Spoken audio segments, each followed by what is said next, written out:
Natalie. Ya, súper. No sé si se me escucha. Sí, ya, ok.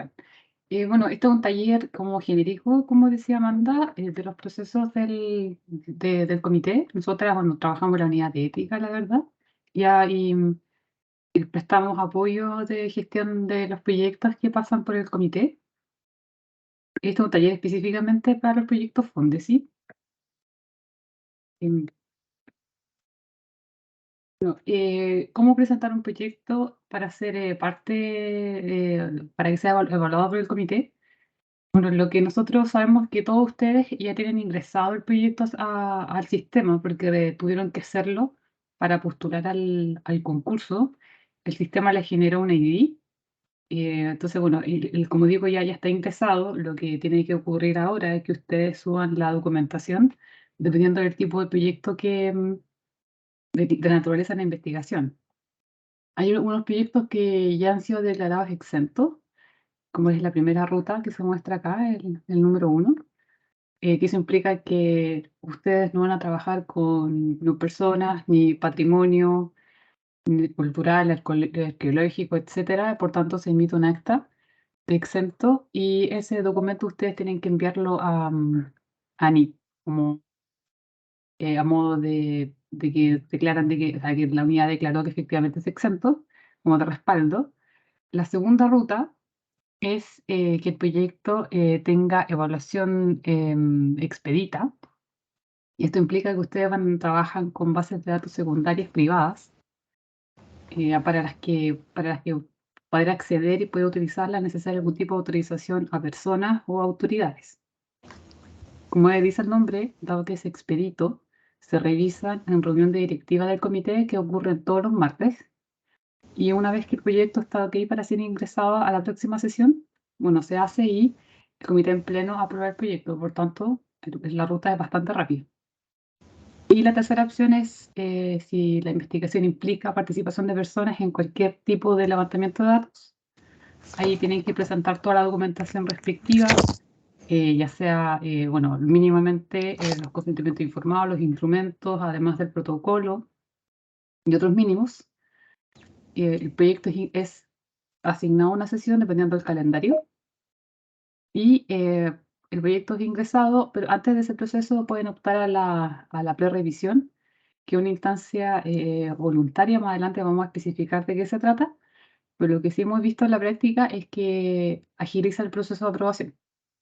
Una vez que es ingresado el proyecto a evaluación por parte del comité, se toma una resolución en conjunto, que son tres opciones: aprobado, aprobación sujeta a cambios menores o pendiente por falta de información. Si la resolución de su proyecto en particular fuera cualquiera de las dos últimas alternativas, el proyecto tiene que ser nuevamente revisado por la directiva y en el caso último, dependiente, tiene que reingresar a sesión para la aprobación del comité. Este reingreso no implica que el comité discute el proyecto de nuevo, sino que es el comité en pleno que aprueba el proyecto completamente. Dado que quedó pendiente, eso le implica que habían aspectos importantes que había que resolver. No sé si alguien tiene alguna duda hasta el momento. Natalie, para complementar un poco lo que dices, bueno, es importante que para agilizar los procesos, en este momento, es nuestro momento de más carga laboral. Entonces es importante que si ustedes tienen alguna duda, nos escriban siempre indicando el ID de su proyecto de ética, ¿ya? Nosotros revisamos 900 proyectos al año. Entonces es importante que ustedes nos digan: hola, me gustaría saber cómo está el proceso del Estado, ID, no sé cuánto de ética, ¿ya? Para que nosotros podamos buscar rápidamente el sistema y brindar la información que ustedes necesitan. Y ahí también, para complementar a Natalie, em, los proyectos exentos no solamente trabajan con base de datos secundarias, sino también con patrimonio, también pueden ser archivos, todo esto obviamente de carácter privado. Los Eso, expeditos. los expeditos, perdón. Ya. Bueno, toda la información, la documentación modelo, el calendario está en la página web de Ética y Seguridad. Una página que la verdad está un poco amigable. Este año vamos a modificarla. Alejandra Engler tiene la mano levantada. Sí, disculpen, esta preevaluación que me parece como una súper buena idea, la hacen ustedes directamente, hay que enviárselas a ustedes para poder hacerla. No, me imagino, o sea, bueno, quizás lo tengan más adelante en la presentación. Si está más adelante, me quedo callada. Sí, no, está más adelante, pero podemos aprovechar para responder al tiro. Antes lo hacíamos nosotras, pero la verdad es que como hay una alta demanda, tuvimos que pedirle a una persona del comité que tiene alta experiencia que se dedicara exclusivamente a, o sea, que ella monopolizara, por así decirlo, ese trabajo, porque la pre-revisión lo que implica es que tiene que revisar todo el documento, la documentación, tiene que haber una reunión con el investigador y se le dan orientaciones bien específicas de cómo mejorar la documentación. Y eso tiene que ocurrir entre el investigador sube la documentación y que ingresa a sesión. O sea, tiene que ser relativamente rápido. Tanto como el investigador se inscriba a un horario, porque hay horarios predefinidos, que se reúnen y que después el investigador tiene que subir la documentación corregida a partir de lo que se solicitó en la prerevisión para que el evaluador final pueda revisar esa documentación final en la sesión que fue asignado al proyecto. Súper. Ahí también Gracias. mencionar que, para que entiendan un poco la lógica de cuando nosotros les ofertamos la prerevisión, es una vez que usted ingresa los documentos, siempre es importante notificar al coordinador cuando suban cualquier documento, notificar al coordinador, porque esa es la manera en que nosotros nos informamos de que han sido ingresados archivos al sistema. Ingresamos a plataforma, vemos el calendario y les decimos, ok, estimado Felipe, estimado Andrea, estimada, su proyecto se ha revisado en X sesión en función al calendario público. Si desea ser parte del proceso de prerevisión, escribir a Amanda Nogueira. Y ahí me escriben a mí y yo luego les envío todos los lineamientos. Pero es importante que sea después de este paso de ingresar los documentos, porque si no, nosotros tenemos más o menos un registro de cuáles son los documentos, los proyectos que han ingresado ya a documentación. Entonces, Felipe, ¿ingresaste los documentos? No, no aún. Entonces, sí o sí, el proceso debe solicitarse una vez que ya se han ingresado los documentos al sistema y nosotros les enviemos este correo informando cuándo es la sesión en que se revisará su proyecto.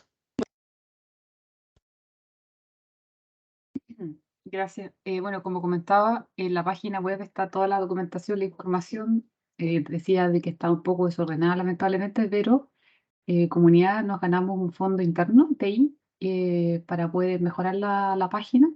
Así que este año eso ya va a ocurrir y para ustedes va a ser mucho más fácil encontrar la información, los documentos, etc. Bueno, respecto al calendario, esto es un tema súper importante porque dependiendo del tipo de concurso, entendemos que hay distintas fechas límites para que ustedes puedan enviar las actas de aprobación ética a NIT y puedan dar como formalmente inicio al proyecto y además que NIT les haga la transferencia a los fondos. Entiendo que para el caso de ANIT, los Fontesis Postdoc y los Inicio tienen fecha hasta el 30 de mayo para enviar a NIT las actas, mientras que los fondos regular tienen fecha hasta el 6 de junio. Sí, 31 de mayo y 6 de junio. 6 de junio. Y entonces, bueno, esto es importante porque, bueno, lo que nosotras quisimos remarcar cuáles son las sesiones que quedan antes de esos hitos. Nosotras, bueno, ya cerramos la sesión del 5 de abril, para la cual ya recibimos hasta el 10 de marzo. Ahora prontamente vamos a cerrar para el 19 de abril. Entonces, bueno, dependiendo de las fases que estén ustedes de la preparación de la documentación, es importante que consideren esto. Posiblemente muchos de ustedes vayan a presentar para la sesión del 3 de mayo y ahí vamos a recibir documentos hasta el 10 de abril. Y es importante que entre esas fechas que ustedes suben la documentación, el proyecto se ha asignado a sesión, ahí les comentaba que es importante que se puedan inscribir a prerevisión y así agilizar el proceso. La última, ya, bueno, tienen también la oportunidad del 17 de mayo y ya la última chance el 31 de mayo, pero eso no es recomendable que presenten la documentación para esa fecha porque si no queda aprobado, el comité no puede como hacer mucho, digamos. La idea es que ingrese el 19 de abril, el 3 de mayo o el 17 de mayo para ya dentro del 17 y el 30 emitir las actas que queden pendientes y ya todo el proceso quede cerrado. Bueno, ¿cuáles son los documentos mínimos? El protocolo de evaluación ética, que es el documento del comité en donde ustedes tienen que ir contando cuál va a ser el proceso de reclutamiento de los participantes, cuál es la metodología, cómo se va a hacer la selección, etcétera. Ya sea, nosotros tenemos 2 tipos de protocolos por el momento, que son el protocolo de evaluación regular, que es el que implica la participación con las investigaciones con participación de personas, que el expedito, que es más específicamente para el trabajo con bases de datos secundarias privadas. Actualmente estamos trabajando en un protocolo para el trabajo con niños, niñas y adolescentes, y desde el año pasado también estamos trabajando en un protocolo para el trabajo con comunidades en general y comunidades de pueblos originarios. Bueno, también el otro documento mínimo es el compromiso del investigador. El proyecto original, que fue como la formulación con la que ustedes presentaron su proyecto al concurso, los formularios de consentimiento y asentimiento si es que aplica, los instrumentos de recolección. Esto es siempre un tema que nos preguntan, qué pasa si es que para esta fase inicial de evaluación los instrumentos no están listos, algo que típicamente ocurre porque es probable que se elaboren durante el desarrollo de la investigación. Ustedes pueden indicar esto en el protocolo. Hay una sección específica para los instrumentos y decir que bueno, los instrumentos van a ser presentados como enmienda una vez que estén elaborados, pero hacer una descripción de lo que es la información que esperan levantar a partir de ellos. También los modelos de carta de autorización institucional en caso de que apliquen, convenios de colaboración y contratos, si es que también aplican, no son mínimos requeridos. Y bueno, acá está, voy a pasar rápidamente por las distintas secciones del protocolo. Lo primero que pedimos es que se haga una caracterización del equipo de investigación. Es importante indicar si tienen capacitación en ética y si es así, poder subir el certificado. Si no tienen, tampoco es condición para que se apruebe el proyecto, pero lo dejamos invitado para que hagan la formación en ética de City Program, que es una herramienta internacional de formación en ética y integridad científica, y entrega un certificado internacional que tiene una vigencia de 3 años y que además es renovable. Bueno, ahí indicar cuáles son las fuentes de financiamiento, de propiedad de los datos, si es que aplica, fechas del proyecto, los objetivos, fundamentación científica, metodología. Acá hacer como un big picture de la investigación, cuáles van a ser las distintas etapas, etcétera. Si ya tienen algún esquema que pueda resumir el proyecto, también incluirlo. Bueno, y acá se pregunta más específicamente cómo se va a hacer la selección de la muestra, en base a qué criterios, cómo se va a reclutar a las personas en relación a los instrumentos, qué instrumentos se van a aplicar. Y para el procedimiento es para recolección de información y de los consentimientos informados. Estos van a ser aplicados de manera presencial, van a ser firmados por los participantes de manera de puño y letra, si va a haber una lectura del consentimiento, si va a ser de manera online, etcétera, y explicar cómo se va a hacer ese registro. En el caso del asentimiento, si es que aplica, también cómo se va a obtener las firmas de autorización institucionales, normalmente cuando corresponda, y cuándo se van a aplicar estos instrumentos y los usos que se va a dar a la información. Si ustedes van a hacer uso mínimamente, sabemos que lo van a utilizar para hacer publicaciones científicas, pero también puede ser que lo quieran utilizar, por ejemplo, como material docente, en algunas investigaciones que implican producción de fotografías, por ejemplo, de videos. También eso también implica difusión de imagen de las personas. Para eso nosotros también tenemos un documento de autorización de uso de imagen personal, que fue elaborado en conjunto con las abogadas del comité y la Dirección de Asuntos Jurídicos. En caso de que eso implique, no digo que sea un mínimo, pero si ustedes quieren hacer, por ejemplo, como un producto de la investigación, es un video de difusión de donde van a aparecer personas, es importante que esas personas, además de firmar el consentimiento, donde indican que aceptan ser grabadas, que además sepan cuáles van a ser las condiciones de uso de ese material visual, audiovisual. Bueno, y acá indicar si es que aplica o no la autorización institucional, en caso de que vayan a trabajar con estamentos UC, ya sean estudiantes, académicos, funcionarios, profesionales, etcétera, se solicita autorización al vicerrector de investigación. Y indicar si es que van a pedir algún tipo de información de la universidad, ya sean datos administrativos, bases de datos que dispone la universidad, tienen que contar con la autorización del prorector para el acceso y uso de esos datos para la investigación.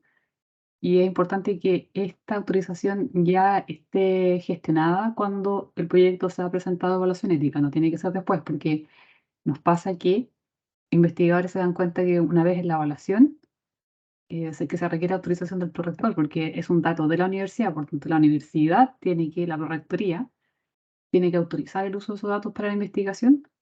Y eso lo que usualmente pasa es que el proceso hay un canal, un conducto regular para hacer la solicitud, y ese proceso puede demorar incluso un par de meses.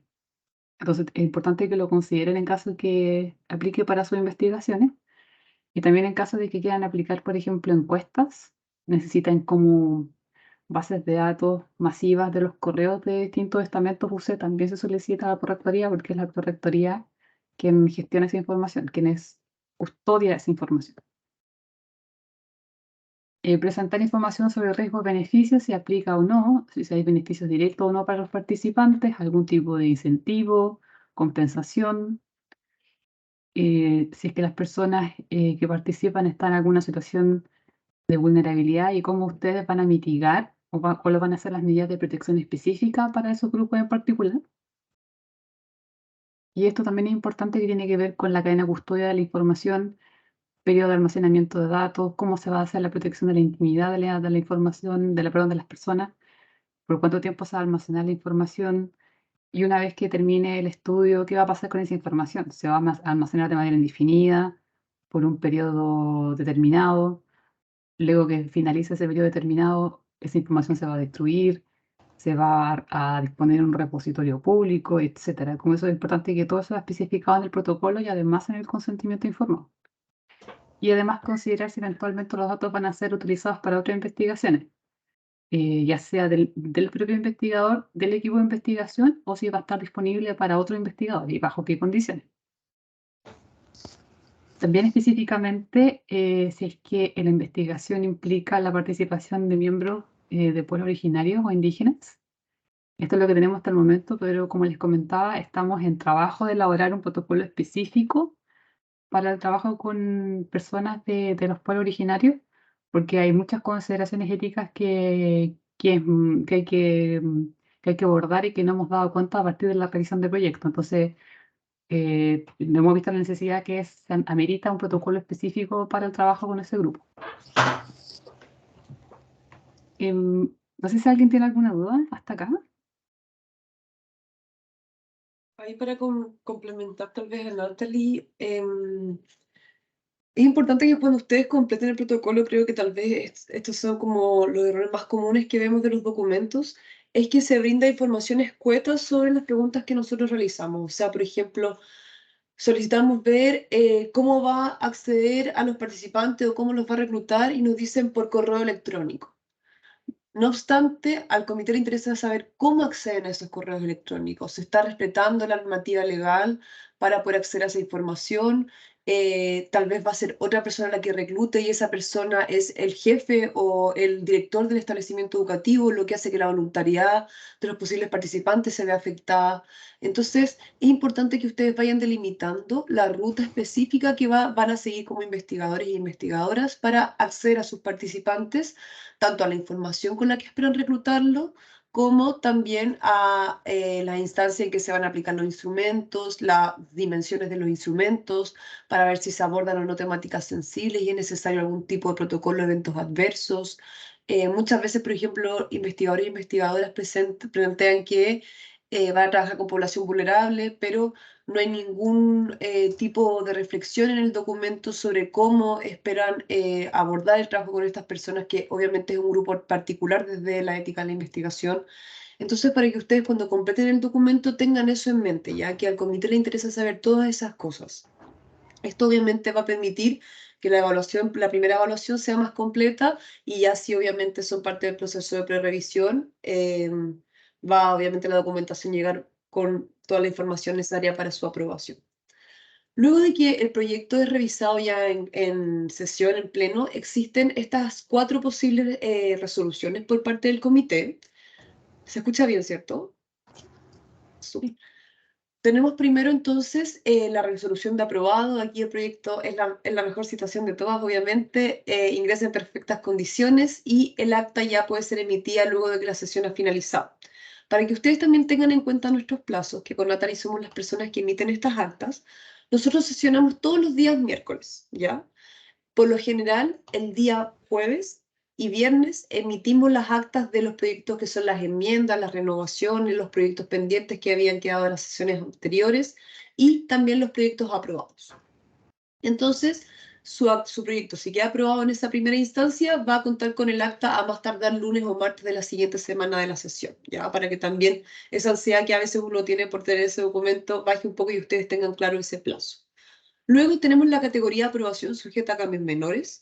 Aquí su proyecto ingresó en buenas condiciones, pero por ejemplo dicen que van a trabajar con afiches divulgados en redes sociales, no se presentó el afiche, o el afiche tal vez no tiene el contacto del investigador para que quienes se encuentren interesados puedan contactar al equipo de investigación. Son detalles que son súper menores, pero no tienen grandes vacíos que subsanar en materia de cómo acceden los participantes, o la premisa para evaluar un proyecto de esta manera es que en realidad el proyecto sí se puede llegar a ejecutar tal como está, pero se requieren estos ajustes para que obviamente ya se encuentre en perfectas condiciones.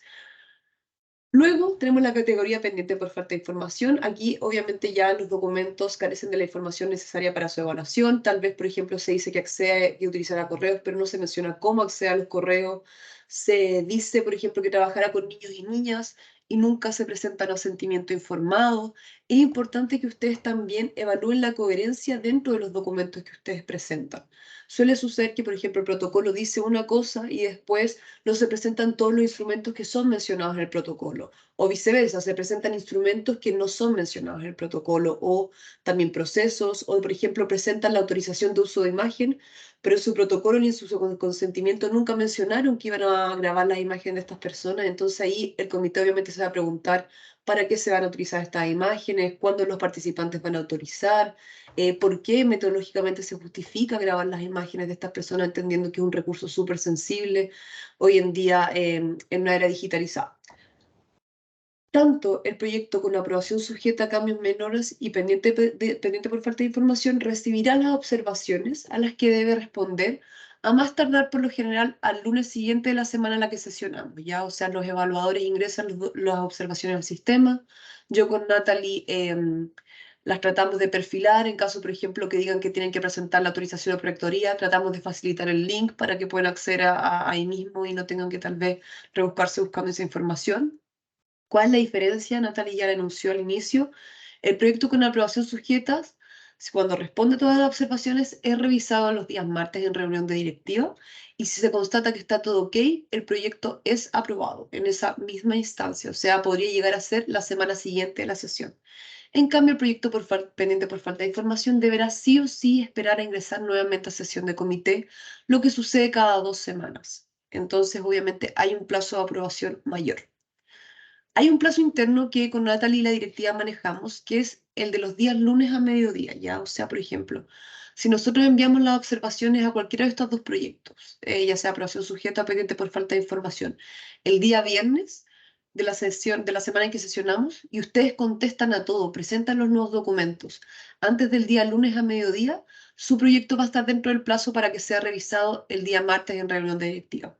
Y así para todas las semanas, ¿ya? O sea, si ustedes, por ejemplo, lo ingresan el jueves de la siguiente semana, el proyecto va a ser revisado el siguiente martes en reunión de directiva. Si lo presenta el lunes antes de mediodía, va a ser revisado el martes. Entonces, ese es el plazo para que, obviamente, se alcance a revisar la documentación antes de esta instancia.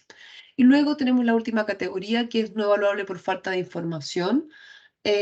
Aquí, obviamente, suceden casos muy mínimos, pero puede llegar a acontecer que el proyecto ya comenzó o que en realidad no es una investigación per se, sino es algún tipo de intervención. Entonces ahí el comité no tiene las competencias para evaluar el proyecto.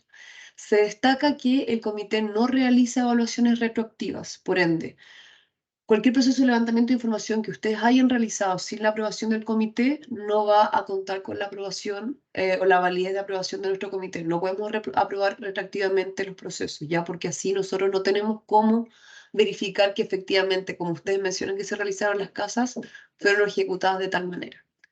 ¿Alguna duda sobre esto? No, estamos bien, igual va a haber como tiempo al final para poder contestar sus inquietudes. ¿Por qué la vigencia de la aprobación es solo de 1 año si los proyectos son de 3 o 4 años?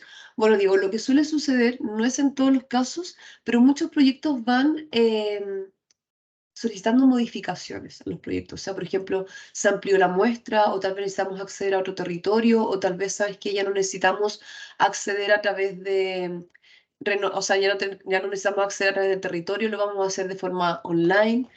Y las renovaciones son es el mecanismo que a nosotros nos permite mantener un seguimiento del proyecto, ¿ya? O sea, muchas veces los investigadores no realizan las renovaciones, no realizan las enmiendas y después se dan cuenta de que tienen que realizar una renovación porque hay que presentar el cierre ante la institución financiera, y ahí nosotros con la renovación nos damos cuenta que en realidad el proyecto no ha contado con ningún cambio, no ha solicitado ninguna renovación durante los 4 años en que se ha ejecutado. Entonces, ese es un mecanismo que tiene el comité para poder ir manteniéndole un seguimiento a los proyectos que son evaluados por nuestro SEC. En teoría, nosotros por reglamento podríamos realizar seguimiento a cualquier proyecto que haya contado con la aprobación de nuestro comité. Por magnitud de trabajo no logramos hacerlo y son solamente en la mayoría de los casos los proyectos Fondesit los que reciben este tipo de subproceso. No obstante, en aquellos casos en que sí se detecta que la renovación no ha sido realizada en los años correspondientes, se suele solicitar un seguimiento del proyecto para constatar que todo está en orden. Entonces es importante que ustedes vayan realizando estos subprocesos, tanto en bien de renovación que vamos a detallar a continuación. Alejandra. Sí, prefiero hacer en voz alta la pregunta. Entonces, eso significa que en esta primera etapa, cuando ingresemos al comité para recepción, o sea, para cumplir, digamos, con el requisito Fondesit, si tenemos levantamiento de información años posteriores al primer año, no va a ser necesario incluirlo dentro de esta...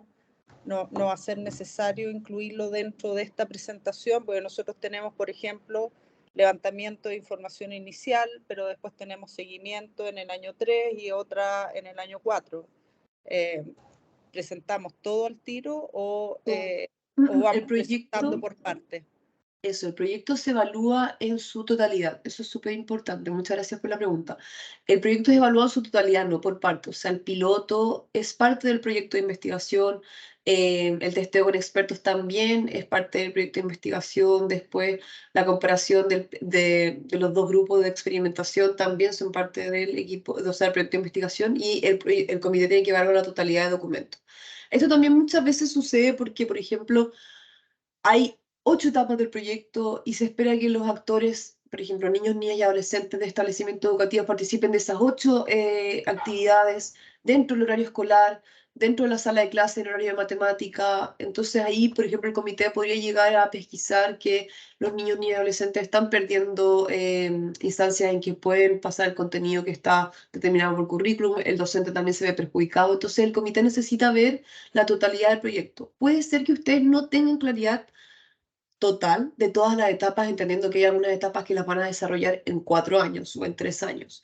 Pero ¿qué sucede? Existe la posibilidad de realizar enmiendas, pero lo importante es que cuando ustedes presenten el proyecto en una primera instancia, brinden un panorama general de las etapas, de los instrumentos asociados y de los actores que se esperan trabajar en cada una de estas etapas. Ya, por ejemplo, presentar el instrumento puede ser algo que se realice en 2 años posteriores a la evaluación original, o también presentar el afiche para el reclutamiento de la etapa 4 puede también ser presentado en calidad de enmienda en un futuro.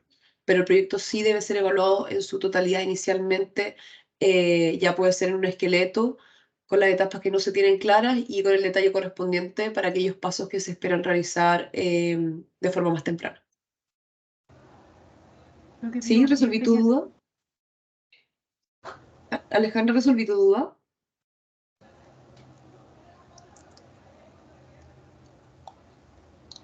Lo tomaré como sí. Diego. Estaba en mute, sí. Ya, súper. Diego. Sí, perdón, era solamente para aclarar bien el tema que había preguntado de la vigencia de 1 año. Si es que el proyecto no contempla ampliación de muestra, ningún cambio, o sea, se va a mantener el proyecto original, ¿igual hay que renovarlo al año? Pero igual hay que renovarlo. O sea, eso permite dar el visto bueno de que todos los procesos de levantamiento de información que tú realizaste luego del primer año de aprobación siguen teniendo la aprobación de ética, ¿ya? Nosotros, comité, en la carta de renovación que se solicita, la fecha en que vence la aprobación ética del proyecto, lo que nos permite pesquisar si es que está vencido o no. Y también se solicita la información de lo que se ha realizado hasta la fecha. Entonces, ¿qué hacemos? Miramos la carta, miramos el protocolo y decimos, ok, todo lo que se menciona en la carta de renovación que se ha realizado hasta la fecha está en línea con lo que se aprobó inicialmente y así damos cuenta de que todo está en orden. Nos sucede que a veces hay investigadores que reportan actividades que no fueron aprobadas y ahí también nos permite hacer este seguimiento que yo te mencionaba. Pero voy a mostrarles a continuación el proceso de enmienda que es muy, muy cortito. Ustedes, por ejemplo, desde que vence la aprobación ética, igual damos un tiempo de regalía, o sea, no es tan estricto de como que se vencieron un día, ya vamos a tener que hacer un seguimiento ético. Las cosas no son así, pero es un proceso súper sencillo que no les debería tomar más de 30 minutos, entonces no habría en realidad ningún inconveniente por su parte para no tener este como requisito enorme. ¿Ya? Ya, sigo entonces. Posterior a la sesión de comité, ya les mencioné que de acuerdo al reglamento del SEC de la Católica existe un plazo de 20 días hábiles para entregar a los investigadores las resoluciones. Nosotros entregamos las resoluciones mucho antes, o sea, nunca o sea, en los casos muy excepcionales, no nos pasamos de los 5 días hábiles en enviar las observaciones, ya, o sea, para que ustedes estén atentos en eso, tampoco para que nos presionen, pero no van a pasar más de 5 días hábiles. Se pasan más de 5 días hábiles, ahí pueden escribirnos y chicotearnos los caracoles por si se nos llegase a pasar algo que sucede muy poco. Luego que se envía la resolución, disculpen, mayormente depende del investigador el tiempo en que se apruebe el proyecto. O sea, ya les dije, si ustedes contentan antes del día lunes a mediodía, las observaciones van a estar siendo revisadas el martes en reunión directiva. Si ustedes se demoran 3 meses se va a demorar en aprobarse el proyecto. Ahora, el comité está buscando acreditarse ya, esperamos que sea un proceso que suceda este año. En ese caso, el plazo de 20 días hábiles con los que cuentan los investigadores para responder a las observaciones va a ser mucho más estricto, ¿ya? Quienes se pasen de este plazo probablemente van a tener que partir el proceso de evaluación totalmente de nuevo. Eso es lo que indica la reglamentación. Ahora nosotros no estamos con ese plazo tan estricto, obviamente ahora tenemos otro tipo de plazos que es el tema de Fondesit, pero para que lo tengan en cuenta que esto se va a ir tal vez un poco exigiendo con mayor seriedad. El problema es el nombre del proceso. Más que enmienda de renovación, es un reporte o informe anual. Los nombres actuales suenan a cambio, no hay forma de continuidad. María, voy a No es, explicar. no es una pregunta, es una afirmación, más bien decir Sí. que los nombres que se están usando para este reporte, porque en el fondo la confusión de por qué tendría que yo reportar algo, o sea, hablar de enmiendas o renovación, cuando la verdad no he enmendado ni renovado nada, es confuso para el investigador. A eso me refiero. Es que la enmienda, bueno, voy a mencionarla ahora un poquito, pero la enmienda sí es cambiar algo o ajustar algo que fue aprobarmente iniciado. O sea, como aprobado inicialmente y sí sufre un cambio. Ya, voy a partir ahora de la renovación. Solo estaba apuntando que los nombres pueden ser un poquito confusos, Sí. porque si Bueno, la aprobación dura por un año, suena que en el fondo todo lo que uno hizo está aprobado por un año, pero después se desaprobó y hay que hacer todo de nuevo, y más bien lo que me suena que uno está haciendo es informar cómo sigue adelante, y si es que hizo un cambio, tiene que hacer una enmienda. ¿Se entiende? Claro. No estoy diciendo que esté mal, sino que es confuso y a veces cuando uno revisa el formulario se queda con el nombre. En todo caso, bueno que lo mencionen en la reunión. Gracias. Súper. En todo caso, nosotros como estamos totalmente abiertas a sugerencias, si ustedes, por ejemplo, en algún momento consideran que hay algo que efectivamente les está generando mucho ruido, nosotros ya con Natalie estamos desde este lado del proceso, que a veces nos cuesta ver las dificultades que tienen los investigadores e investigadoras, pero mencionar que estamos totalmente abiertas a recibir sugerencias, ya sea de documentos, contamos, por ejemplo, con un protocolo de eventos adversos que nos facilitó una investigadora disponible en nuestra página web. Entonces, hacer obviamente la invitación siempre a ustedes como investigadores de que esto sea obviamente un proceso cercano, que nos encontramos abiertas a realizar mejoras en nuestros procesos de forma continua. Así que muchas gracias por el comentario y que sepan también que está abierto en nuestros canales para recibir también este tipo de observaciones. Las renovaciones. La aprobación ética, entonces, como bien mencioné, tiene la vigencia de 1 año desde la fecha de aprobación del proyecto. Los investigadores deberán estar atentos a la fecha de expiración de la aprobación ética de manera de solicitar al SEC la renovación dentro del plazo, la cual podrán encontrar siempre en su acta de aprobación. En su acta de aprobación original, el documento dice: la vigencia ética, o sea, el proyecto fue aprobado el 15 de marzo del 2023, tendrá una vigencia ética de 1 año. Por ende, el investigado, a contar del 14 de marzo del 2024, deberá solicitar la renovación del proyecto. ¿Ya? Entonces, si ustedes tienen dudas sobre cuándo tienen que renovar, es cosa de que vayan a este documento, revisen esa frase y ya les va a tener el panorama completo. En plataforma se debe seleccionar renovación y adjuntar carta de renovación al sistema. Las cápsulas informativas del proceso y el formato de carta las van a poder encontrar en nuestra página web, pero esto es un proceso que ustedes van a tener que hacer más adelante.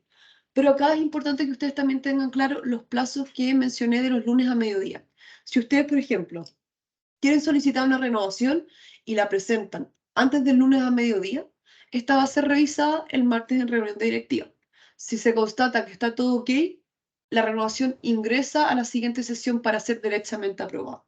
¿Ya? O sea, si por ejemplo nosotros sesionamos este miércoles y ustedes hubiesen presentado su carta de renovación el día lunes antes de mediodía, la revisamos el martes en reunión directiva, está todo ok, y el miércoles ya hubiese sido aprobada la sesión y en menos de una semana ya hubiesen contado con la renovación de su proyecto. No, los proyectos exentos de evaluación ética, como bien dice su nombre, nunca contaron con una evaluación ética, por ende no tienen que renovar nada. ¿Ya? El caso del expedito sí hay que renovar y es un proceso mucho más sencillo, es casi igual a esto, pero el tema de constatar las actividades realizadas hasta la fecha, como no trabajan directamente con personas, suele ser más sensible y no se incurre muchas veces en los procesos de seguimiento en caso de que no hayan contado con la vigencia de aprobación ética durante todo el transcurso de su proyecto. Luego, bueno, eso en grandes rasgos, obviamente cuando yo tenga que realizar este proceso, para no adelantarnos tanto, nos pueden escribir para nosotros brindar las orientaciones concretas. Tenemos documentos con características y con información más detallada de este subproceso.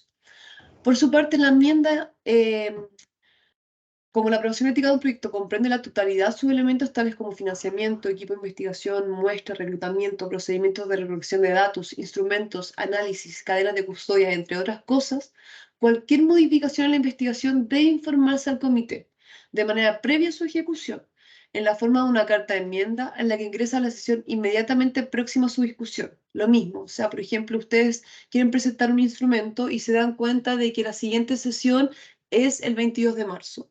Si ustedes presentan este lunes 20, antes de mediodía, su carta de enmienda con los instrumentos adjuntos que deben ser aprobados por el comité, y nosotros el día martes constatamos que está todo ok en reunión directiva, el día miércoles 22 su enmienda está aprobada con todos sus instrumentos y contarán con su acta más tardar el lunes siguiente. ¿Ya? Lo importante es que ustedes tengan claro, yo me imprimiría el calendario del comité y lo tendría ahí para que cada de los subprocesos que ustedes tengan planificados dentro de su proyecto, hay algún tipo de ajustes que tengan que realizar, tengan esto en cuenta para que así no suceda que, por ejemplo, sesionamos un día y ustedes presentan la enmienda al día siguiente, porque ahí lamentablemente habrá que esperar 2 semanas para contar con la aprobación de esa solicitud, ¿ya? Que obviamente entendemos que muchas veces puede atrasar a los investigadores y por eso damos tanto hincapié a la información del calendario público y a este plazo de lunes a mediodía y martes reunión de directiva para que ustedes presenten estos subprocesos. Natalie, está negra la pantalla. No sé si nadie más la ve negra.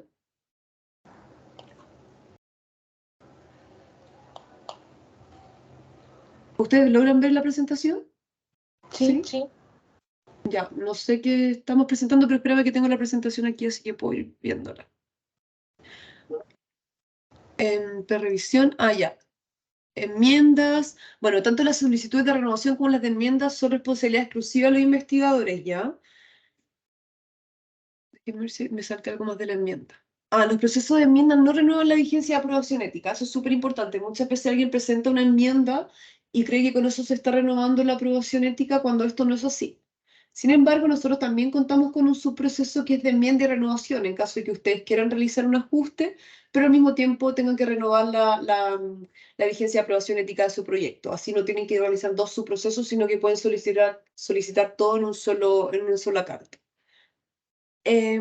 Luego, menciono que la enmienda es relevante que los investigadores se encuentren atentos a informar los cambios al comité con antelación de día, por lo que mencionaba de que el comité no realiza evaluaciones retroactivas. O sea, si ustedes, por ejemplo, cambiaron el medio por el que iban a aplicar los instrumentos y ahora ocuparon consentimientos online, hicieron entrevistas online y nada de eso fue aprobado por el comité no puede aprobar el uso de esa información. Lo mismo, vía plataforma se solicita esta opción.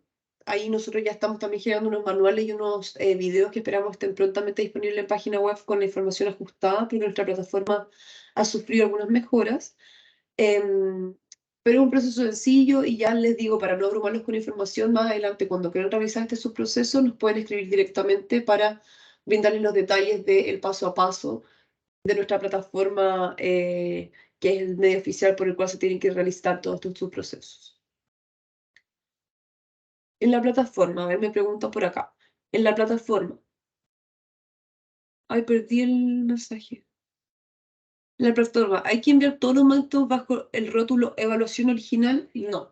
Gracias a las mejoras de nuestra plataforma, que fueron el año pasado, lo bueno es que se crean pestañas de evaluación. Entonces tenemos una pestaña de evaluación original, después otra pestaña de enmienda, otra pestaña de renovación, donde se pueden subir los documentos en la pestaña correspondiente, no siendo necesario rotular los documentos con ese título en particular.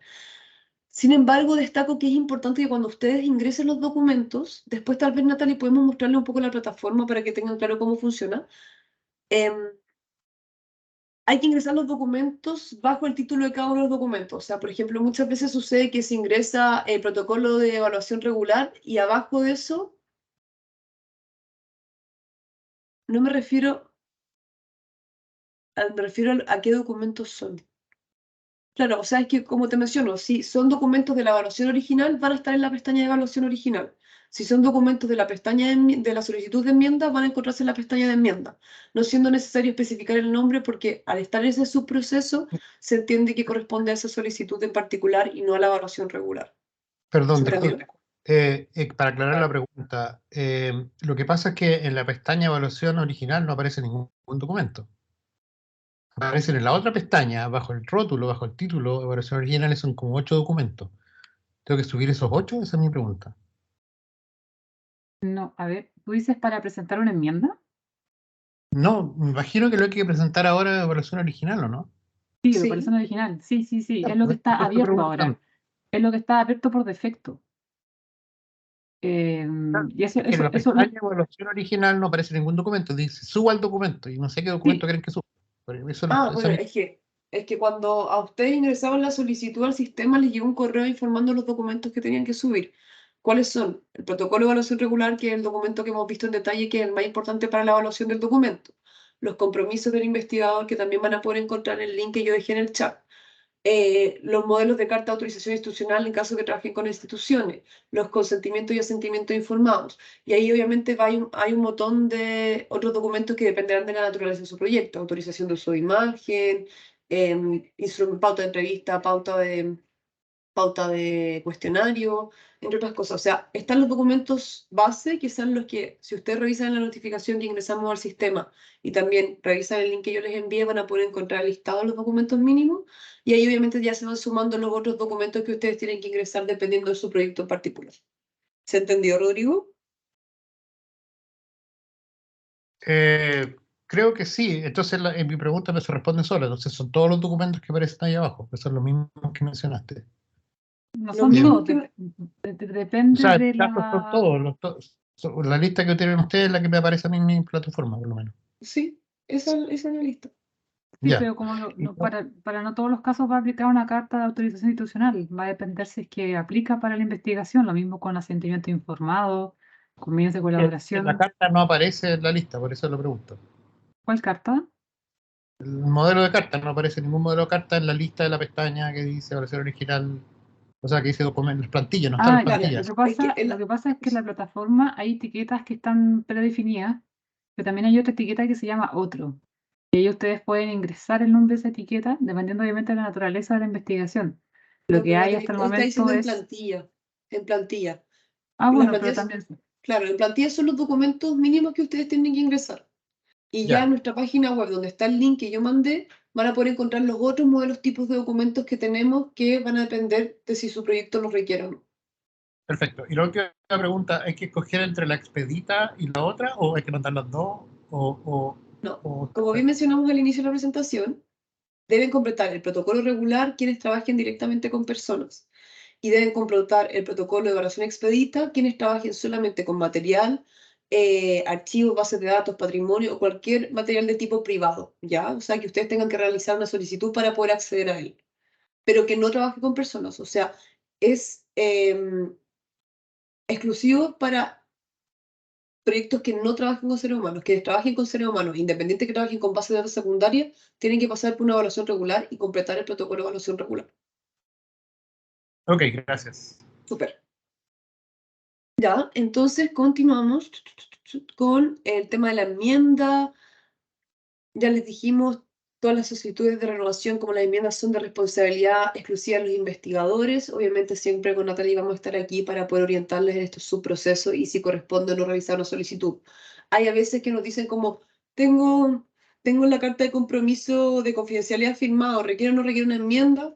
A veces puede ingresarse el documento sin problema al sistema sin necesidad de presentar una enmienda o puede llegar a adjuntarse a una enmienda futura porque el documento no implica un cambio en sí, sino que solamente una actualización del documento que ya estaba como borrador. Luego, el proceso de seguimiento, y esto lo mencionamos porque es muy, muy, muy importante. Anótenlo, fírmenlo en una parte, déjense un post-it hasta 3 años más, porque los procesos de seguimiento es un proceso que la institución financiera exige para que ustedes puedan cerrar sus fondos, ¿sí? ¿Ya? O sea, si ustedes cuando tienen que presentar el cierre del proyecto ante la institución financiera no cuentan con el acta de seguimiento del Comité de Ética, Ciencias Sociales, Artes y Humanidades, que fue el que aprobó originalmente su proyecto, no van a poder cerrar el fondo, es decir, lo que probablemente no les va a poder permitir postular a otros proyectos de la misma institución, o sea, adjudicación de los mismos fondos, ¿ya? Este proceso se puede solicitar desde el primer año transcurrido el proyecto, pero es importante destacar que no vale mucho la pena realizar el proceso de seguimiento si es que no ha habido levantamiento de información, ¿ya? O sea, porque ¿qué es lo que se busca constatar en este proceso? Que el consentimiento informado firmado por la primera persona haya sido el mismo que fue firmado que fue aprobado por el comité. Se constata que todas las cartas de autorización institucional hayan sido firmadas. Ustedes tienen que completar un informe de seguimiento donde dicen cuáles fueron las complejidades en las que se enfrentaron en el terreno. Entonces, como bien dice su nombre, permite hacer un seguimiento de todo el transcurso del proyecto, entendiendo que para el comité de ética lo más importante es también este vínculo con los posibles participantes o los participantes ya definitivos del proyecto. Como bien dice la diapositiva, se realiza al finalizar la investigación, pero también se puede efectuar al término del primero o segundo año. Y también la responsabilidad de los investigadores es solicitar el seguimiento al comité, ya, porque nosotros no tenemos la capacidad de seguir en qué proceso está cada uno de sus proyectos. Hay procesos que solicitan prórroga de tiempo, por ende no tienen que solicitar el cierre en la fecha que nosotros teníamos contempladas inicialmente, tal vez alguien se fue por natal, tal vez estuvo con licencia. Entonces, obviamente, el cierre del proyecto es algo muy particular de cada investigador y cada investigadora, y es por eso que ustedes tienen que tener en cuenta que este proceso, al menos tratar de solicitarlo 2 meses antes del cierre de su proyecto ante Fondesit, ¿ya? Para que nos dé un tiempo holgado de evaluación. Este proceso, a diferencia de la evaluación regular, no es ciego. Entonces ahí, cuando ustedes presenten todos los documentos, que nosotros obviamente vamos a detallar en su momento cuando nos digan, como Amanda, quiero realizar el proceso de seguimiento que tengo que hacer, yo les envío obviamente todo el detalle, está también disponible en nuestra página web esta información. Y una vez que nosotros asignamos su seguimiento a un evaluador o evaluadora, él o ella va a poder contactarse con usted y decirle, mira, tal vez Rodrigo, ¿sabes qué? No me queda claro por qué no presentas estos instrumentos, o por qué el consentimiento informado tiene ajuste y no es igual al que fue aprobado inicialmente, y ustedes ahí van a tener la oportunidad de dar respuestas oficiales al evaluador o evaluadora y que éste pueda presentarlos ante el Pleno y así decidir si su seguimiento es aprobado o se encuentra pendiente hasta contar con mayor antecedentes.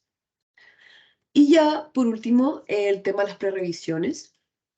El objetivo de este proceso es apoyar a los investigadores e investigadoras en la preparación de la documentación necesaria para la aprobación ética de su proyecto ante el comité, de tal forma de optimizar y agilizar los tiempos de aprobación.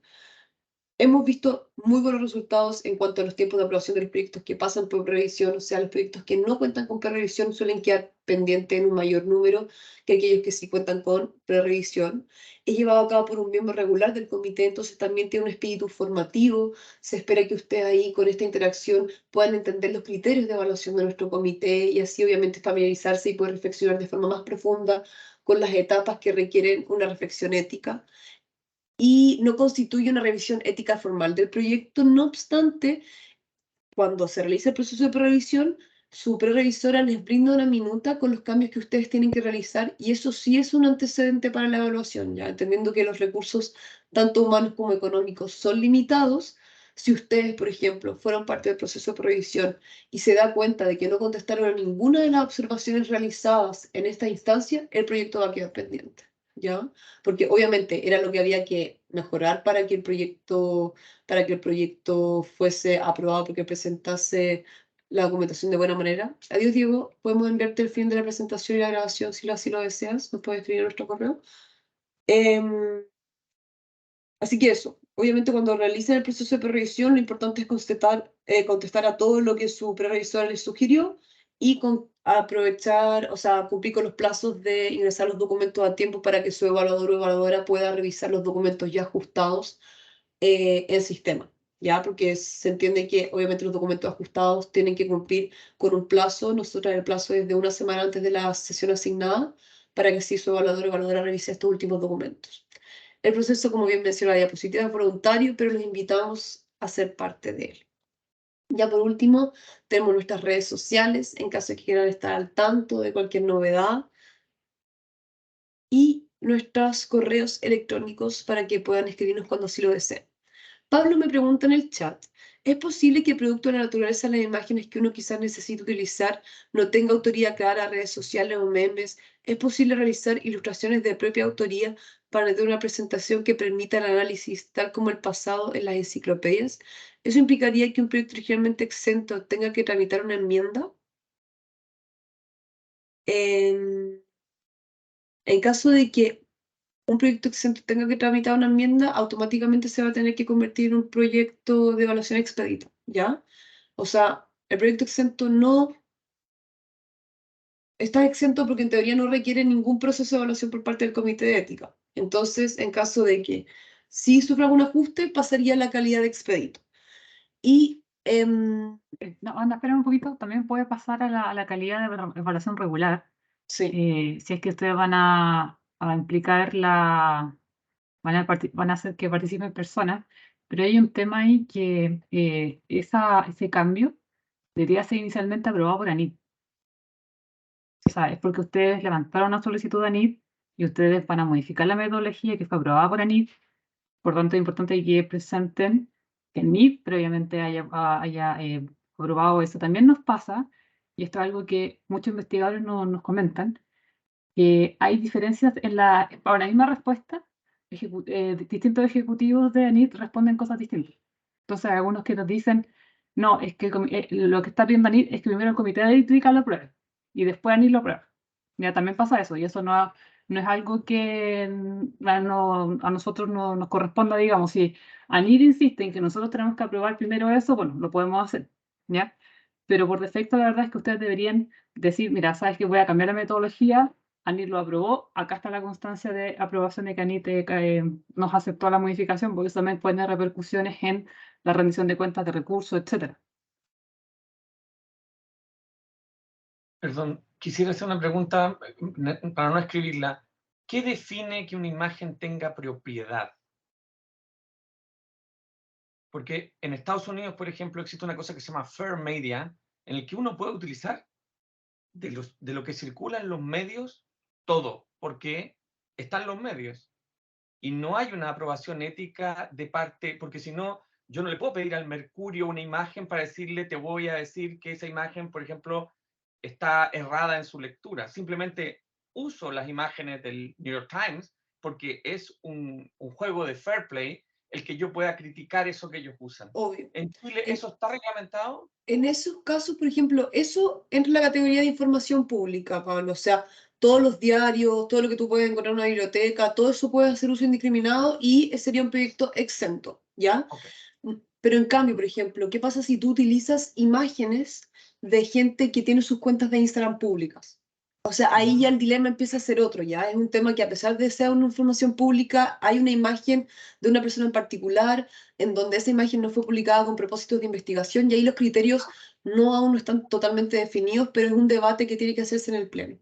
Okay. Bueno. Claro, Perfecto. también hay materiales, por ejemplo, hay investigadores que nos dicen, yo voy a ocupar información de esta página web, de esta, no sé, estas fuentes de información, y ellos, quienes son los propietarios de esta información, dejan una nota.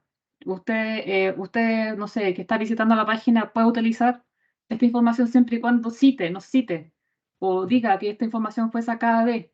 También eso pasa. Entonces, es importante que si lo dicen en el protocolo, ok, o sea, pero al final el espíritu es que puedan utilizar la información que van a utilizar. Y ahí obviamente el tema de la citación y todo eso ya va con un tema de integridad que como comité nos compete directamente. Entonces eso ya va por otra área. Ya, muchas gracias a quienes han asistido y se tienen que ir, pero para quienes aún tienen un minutito me gustaría tal vez mostrarles la plataforma para que ustedes puedan familiarizarse con el sistema que a veces puede resultar un poco engorroso. Voy a compartir pantalla. Un segundo. No sé si Alejandra tiene la mano levantada o se le quedó levantada o si tiene otra duda. ¿Quién, yo? Sí, yo veo la mano levantada. Tengo otras dudas, pero quizás las puedo hacer al final porque corresponden a cómo se hacen consentimientos informados a través de llamadas telefónicas o sistemas de entrevistas online. Pero quizás las hago al final. Perfecto. Sí, no hay problema, nos podemos quedar con Natalie un minuto más respondiendo a este tipo de dudas. ¿Se ve mi pestaña?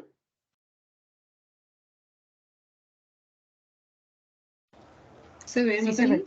Sí, Ya, perdón, genial. sí, estaba silenciada. Perdón, sí se ve. Entonces aquí yo estoy en mi rol de académica imaginaria y en teoría esta va a ser lo que ustedes van a ver ya. Siempre cuando ingresen a la plataforma tienen que seleccionar que estas 3 casillas estén en azul ya. Así ustedes van a poder ver todos los proyectos en todos los estados en los que puede estar. Porque por ejemplo si hay un proyecto que ya cuenta con la aprobación va a salir solamente aquí en finalizado. O sea, en mi caso no se ha emitido el acta, entonces no cuento con ningún proceso finalizado. Ya esto va a permitir que cuando ingresen al sistema puedan ver todos sus proyectos que están en nuestra plataforma. Aquí les va a salir el proyecto y lo que tienen que hacer es apretar ver. Ya, apretar ver y acá en esta primera información van a poder encontrar toda la información sobre su proyecto. Es importante destacar que, por ejemplo, si ustedes son académicos responsables de una tesista o un tesista, también les van a llegar todos los mensajes porque ustedes están como información de contacto o académicos responsables en nuestra página web, por lo que el sistema también los va a notificar. Ahí entonces, para evitar confusiones, siempre cuando les llegue una notificación, van a ver que arriba dice el ID, ¿ya? Ayer mismo me pasó que un investigador me dijo como, no puedo lograr subir el compromiso de investigar mi proyecto, y yo como, no es su proyecto y era porque ella era académica responsable de la persona, entonces ella se confundió. Entonces, para que tengan eso en cuenta. Luego tenemos nuestra pestañita de Comité de Ciencias Sociales, Artes y Humanidades. Aquí yo ya tengo abierta todas mis subprocesos, ¿ya? Entonces, esto es lo que les decía con respecto a la evaluación original. Acá van a estar todos los documentos de la evaluación original. Acá van a estar todos los documentos de mi solicitud de enmienda, renovación y enmienda y seguimiento, ¿ya? Entonces va a ser fácil para ustedes hacer esta comparación. ¿Cómo se sube un documento? Por default, estoy en la pestaña de enmienda porque la evaluación original no me deja, pero es casi lo mismo. Por default, esta pestaña desplegable les va a tirar un montón de títulos de documentos, como carta de enmienda, compromiso del investigador, formulario de seguimiento, mero consentimiento informado. En caso de que ustedes quieran subir otro documento que no está acá, por ejemplo, afiche de invitación, solamente tienen que apretar otro, poner aceptar, y ahora ya se ha creado este nuevo título en el que puede ingresar el documento. ¿Ya? Entonces ahí ponen subir y obviamente lo descargan, lo suben desde las carpetas de su computador. Perfecto, eso. ¿Qué más? como les decía antes, ustedes, por ejemplo, podrían subir otro documento sobre la misma carpeta de instrumento. ¿Y qué sucede ahí? Sobre esta, por ejemplo, ¿qué sucede ahí? Es que empieza a subirse uno detrás de otro. Entonces, solamente para evitar confusiones, esto tal vez su evaluador o evaluadora, que igual los evaluadores ya están un poco más familiarizados con el sistema, entonces esto no pasa muy seguido, pero puede pensar que solamente hay un instrumento, porque llegó y descargó acá solamente, cuando en realidad hay más de un documento adjunto en esta carpeta. Es por eso que nosotros hacemos la invitación de que cada documento sea titulado bajo su propio título, o sea, pauta de entrevista, cuestionario demográfico, pauta de entrevista docentes, pauta de entrevista o sea, pauta de entrevista apoderados, cuestionario estudiantes, ¿ya? Porque también a la hora de emitir su acta, solamente van a ser timbrados el último documento ingresado en cada carpeta, ¿ya? Entonces, el documento timbrado también va a ser la constancia de que ese documento fue aprobado por el comité y es el que en teoría ustedes tienen que utilizar en el transcurso de su investigación. Luego de que las actas van a ser emitidas por parte de nosotros, siempre van a poder encontrarlos en esta sección, van a poder siempre acceder a esta sección y descargar sus actas, documentos que van a requerir para su proceso de seguimiento.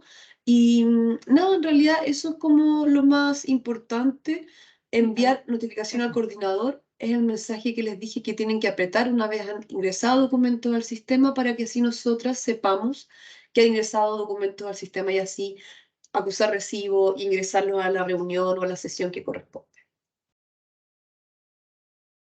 Eso. Espero que haya quedado claro. Sé que es harta información. Igual, vuelvo a hacer la invitación, nuestros correos, nuestros teléfonos que también están al pie de nuestros correos, están siempre disponibles para poder responder a sus inquietudes y poder agilizar este proceso que para nosotros en realidad consideramos muy relevante en el desarrollo de cualquier proyecto de investigación. Ahora podemos dar pie a las dudas en caso de que alguien tenga alguna inquietud o necesite orientaciones sobre su proyecto en particular.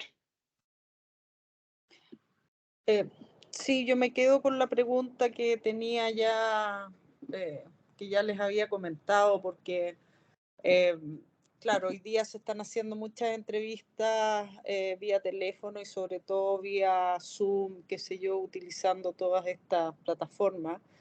Y claro, no por teléfono no veo mucho cómo pedir un consentimiento informado.